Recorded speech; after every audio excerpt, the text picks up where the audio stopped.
Welcome to my YouTube channel. Myself Ravish Tiwari.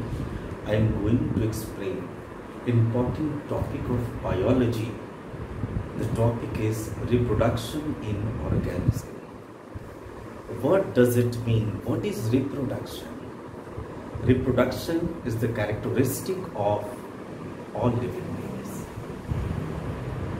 It is a biological process in which living organisms will produce their own offspring, or it is a capacity of living organisms to produce their own offspring. It is the process of continuity of race. Characters reproduction का क्या है? इस reproduction के तहत कई important points आते हैं। सबसे पहले इसमें आरएनए की और प्रोटीन की सिंथेसिस होनी चाहिए, और सब important biochemicals will also be synthesized during this program. Replication DNA का मस्ट है, क्योंकि पूरी रिप्रोडक्शन में डिवीजन ऑफ सेल खास महत्व रखता है, और डिवीजन का प्री रेक्विजिट है रेप्लिकेशन ऑफ डीएनए। अगर रेप्लिकेट कर रहा है तो उसके बाद रेप्लिकेशन के बाद वो डिवीजन में जाएगा, वो सेल डिवीजन में जाएगा। डीएनए रेप्लिकेट करने के बाद सेल डिवीजन में एंटर करता है, और उसके बाद फॉर्मेशन ऑफ रिप्रोडक्टिव यूनिट्स की हम लोग बात करते हैं, और ये रिप्रोडक्टिव यूनिट्स इन्वॉल्व होता है फॉर्मेशन ऑफ इंडिविजुअल्स और development of organisms by using these reproductive units. Now in continuity there are two types of reproduction in organism. First जो यहाँ हम देख रहे हैं asexual reproduction. asexual word means हुआ कि इसमें कहीं भी फ्यूजन ऑफ गैमेट की हम बात नहीं करते हैं. There is no question of fusion of gamete, no formation of gamete. यहाँ sexual reproduction में there is fusion of gamete.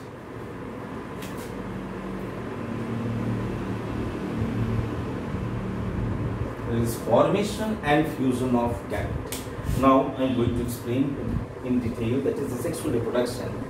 जैसा कि वर्ड इंगित कर रहा है, in this reproduction there is no formation and fusion of gamete. Here offsprings are identical and represent the exact copies of the parent. जो भी offspring बनेंगे वो जेनेटिकली सिमिलर होंगे पेरेंट्स के, क्योंकि इस पूरी प्रोसेस में माइटोसिस डिवीजन का खास महत्व होता है, और माइटोसिस में कहीं भी वेरिएशन देखने को मिलता नहीं है. There is no crossing over in this process. तो ये एक बड़ा इंपॉर्टेंट एस्पेक्ट होता है कि जब माइटोसिस में क्रॉसिंग ओवर नहीं है तो जो भी ऑफस्प्रिंग बनेंगे उसके सारे जेनेटिक सिस्टम सेम होंगे, और वो सारे जो भी ऑफस्प्रिंग होंगे वे आइडेंटिकल होंगे पेरेंट के, और ऐसे ऑफस्प्रिंग को कलेक्टिवली कहा जाता है क्लोन्स, और यूनिट ऑफ क्लोन को हम कहते हैं रैमेट. नाउ इन कंटिन्यूटी तो हम बात कर रहे थे कि ये जो रैमेट जो है वो क्लोन का यूनिट है. I am talking about the asexual reproduction. Asexual reproduction में जैसा कि हमने पॉइंट आउट किया कि इसमें फ्यूजन ऑफ गैमेट तो होंगे नहीं, ये एक ही पेरेंट इसमें इन्वॉल्व है. इसको हम लोग यूनिपेरेंटल कहेंगे. इसको सोमैटोजेनिक भी कहा जा सकता है.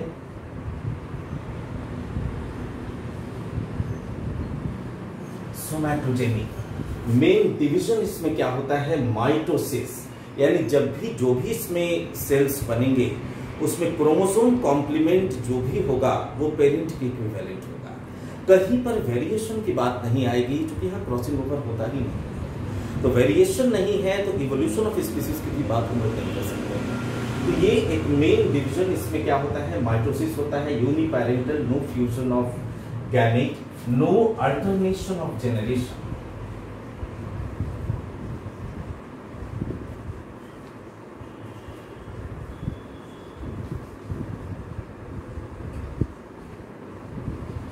No alternation of generation.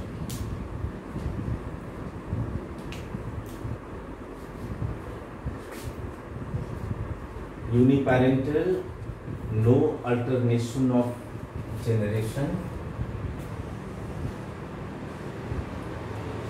Basically confined.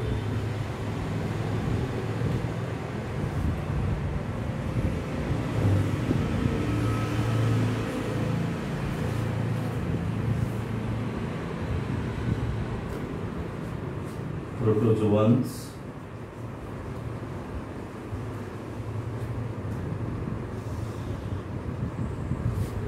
sponge,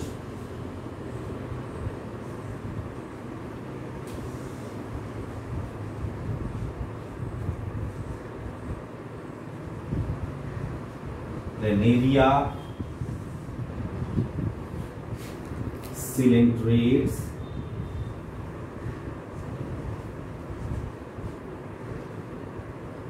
hydra,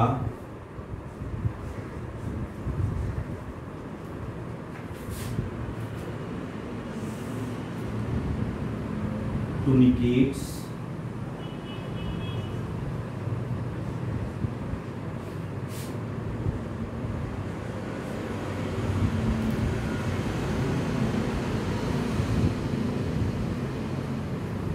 तो बात मैं कर रहा था कि एसेक्सुअल रिप्रोडक्शन यूनिपैरेंटल होता है, इसको सोमैटोजेनिक भी कहा जाता है। मेन डिवीजन इसमें क्या होता है, माइटोसिस। इसके वजह से इसमें जो ऑफस्प्रिंग्स बनते हैं वो जेनेटिकली आइडेंटिकल, मॉर्फोलॉजिकली सिमिलर होते हैं to the parent one.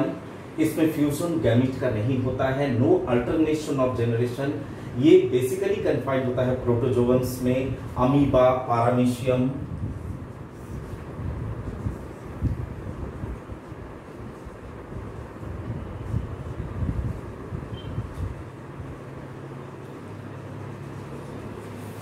Sponges में भी देखने को मिलता है, प्लानेरियम्स में भी देखने को मिलता है, हाइड्रा में भी, टूनिकेट्स में, साल्पा, एसिडिया में भी देखने को मिलता है। Now in continuity I am going to explain the mechanism of mitosis. जैसा कि हमने मेंशन किया कि एसेक्सुअल रिप्रोडक्शन में कोई वेरिएशन नहीं होता है because of existence of mitosis. Mitosis का मतलब हुआ इक्वेशनल डिवीजन। तो डिवीजन के पहले सेल अपने आप को प्रिपेयर करता है डिवीजन के लिए, उसके लिए वो सेल साइकिल से क्रॉस करता है। सेल साइकिल को क्रॉस करके ही वो डिवीजन पर प्रवेश करता है। इस सेल साइकिल में G1, S, G2, M और जब जरूरत ना हो तो G0 फेज भी हो जाता है। इस पूरी सेल साइकिल को पहले रेगुलेट किया जाता है by MPF system. MPF mitosis promoting factor और मैचुरेशन प्रोमोटिंग फैक्टर इसको कहा जाता है। What are the biochemical mechanism or molecular mechanism to control the division of cell in program of mitosis? Just I'm going to explain. What is this? First of all, पहले हम लोग बात करें कि एक सेल की हम लोग बात करें। सेल है, उसमें क्या क्या ऐसे चेंजेस होते हैं जिसकी वजह से ये सारे प्रोसेस का अंजाम होता है। This is the cell membrane. अगर सेल की बात करें तो सबसे पहले सेल साइकिल को प्रमोट करने के लिए, बढ़ाने के लिए हमको जो प्रोटीन चाहिए उस प्रोटीन कॉम्प्लेक्स का नाम है MPF, that is maturation promoting factor और माइटोसिस प्रोमोटिंग फैक्टर। ये पर्टिकुलर फैक्टर दो चीज से मिलकर के बना है। एक का नाम है साइक्लिन और दूसरे का नाम है साइक्लिन डिपेंडेंट काइनेज।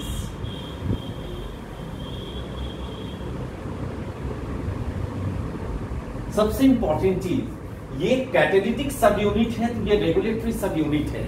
जब तक इस दोनों का यूनियन नहीं होगा तब तक ये MPF एक्टिव नहीं होगा। इस पहले MPF एक्टिवेट होता है तब सेल साइकिल के प्रोग्रेशन की हम बात करते हैं। तो व्हाट आर द मैकेनिज्म जिसमें कि ये एक्टिविटी प्रोसीड करता है। तो इसको जरा हम लोग बात करें कि MPF जैसा वर्ड इंगित कर रहा है कि माइटोसिस प्रोमोटिंग फैक्टर है। ये दो चीज से मिलकर के बना होता है। एक का नाम है साइक्लिन तो दूसरे का नाम है साइक्लिन डिपेंडेंट काइनेज। ध्यान दें, this is the cyclin dependent kinase and this one is cyclin.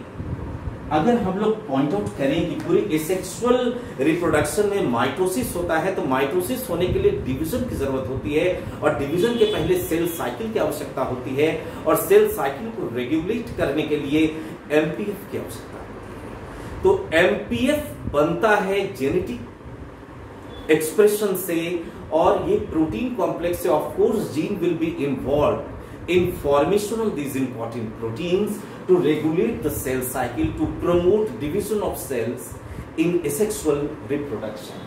तो साइक्लिन एक रेगुलेटरी प्रोटीन है और सीडीके एक कैटालिटिक प्रोटीन है। इसके पास दो ऐसे पर्टिकुलर, इनफैक्ट कहिए 3 ऐसे अमीनो एसिड होते हैं जो खास तौर पर इसके रेगुलेटरी एक्टिविटी में इन्वॉल्व होते हैं। एक का नाम है थ्रियोनीन, 161 पोजीशन पर होता है। दूसरा थ्रियोनीन जो होता है वो 15th पोजीशन पर होता है, और तीसरा जो होता है टायरोसिन, जो 15th पोजीशन पर होता है। ध्यान देने की बात है, इस तीनों एमाइनो एसिड में किस एमाइनो एसिड के फॉस्फोरिलेशन से एमपीएफ एक्टिव होगा ताकि सेल साइकिल का प्रोग्रेशन हो सके। It's a very interesting point कि साइक्लिन और सीडीके जब मिलता है तो ये कॉम्प्लेक्स एक्टिव होता है। एक्टिव होने के बाद सबसे इंपॉर्टेंट, अगर एमपीएफ को आप एक्टिव करना चाहते हैं तो थ्रियोनीन को फॉस्फोरिलेट करना पड़ेगा। There is requirement of phosphorylation of threonine. अगर एमपीएफ को इनएक्टिव करना चाहते हैं, एमपीएफ किसको कहा जाता है? जब साइक्लिन और सीडीके को मिला देते हैं तो इस पूरे कॉम्प्लेक्स को हम एमपीएफ का नाम देते हैं। When we talk about the inactivity of the MPF, there is requirement of phosphorylation of 2 important units. एक आपका आता है थ्रियोनीन 15, अगर इसको और इसको फॉस्फोरिलेट कर दिया जाए तो ये एमपीएफ एक्टिविटी डिक्लाइन कर जाएगा। ये एमपीएफ को डिक्लाइन कर देता है। जब एमपीएफ एक्टिविटी डिक्लाइन करेगा तो सेल डिवीजन का प्रोग्राम बंद हो जाएगा और कहिए सेल साइकिल स्टॉप हो जाएगा। जब सेल साइकिल ही स्टॉप हो जाएगा तो there is no question of cell division. तब अब सवाल उठता है कि अगर ये फॉस्फोरिलेट होगा तो ये एमपीएफ की एक्टिविटी को घटा देगा, अगर ये फॉस्फोरिलेट होगा तो ये एमपीएफ की एक्टिविटी को बढ़ा देगा। तो एमपीएफ की जब एक्टिविटी बढ़ती है तब सेल साइकिल का प्रोग्रेशन शुरू होता है और तब डिवीजन की बात आप सोच भी सकते हैं। तो क्यों बंद होता है डिवीजन, क्यों शुरू हो जाता है? It entirely depends upon the environment across the cell. Environment में अगर ग्रोथ फैक्टर है, कुछ इंड्यूसर्स हैं, तब ग्रेजुअली सेल में माइटोटिक प्रोसेस की जो मैकेनिज्म है वो शुरू हो सकती है। अगर जरूरत नहीं है तो वो सेल G0 फेज में जाएगा due to phosphorylation of threonine 15 and tyrosine 15। This is the biological switch or molecular switch for MPF to regulate cell cycle during mitotic program. This is the very essential phenomena. खाली यही नहीं है, इसके साथ कई inhibitors भी लग सकते हैं to stop the MPF activities. तो ये एक मॉलिक्यूलर प्रोसेस होता है जिसके माध्यम से कोई डिवीजन आगे की ओर बढ़ता है। तो MPF के बारे में हमने बात की। Now in continuity of my lecture, तो इसको हम आगे बताएंगे।